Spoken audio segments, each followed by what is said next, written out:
Greetings. Welcome to our humble haunt.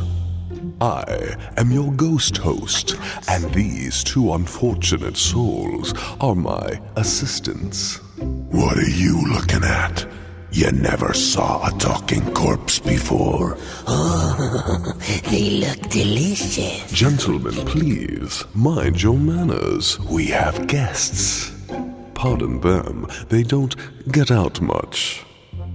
Now, for everyone's enjoyment and personal safety, there are a few simple rules. Anyone caught breaking these rules will be promptly escorted off the premises. Where you may end up is anyone's guess.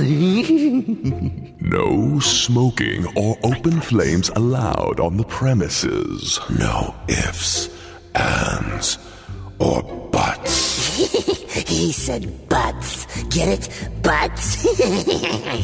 No alcohol, Drugs. or weapons of any kind. Especially wooden stakes or silver bullets.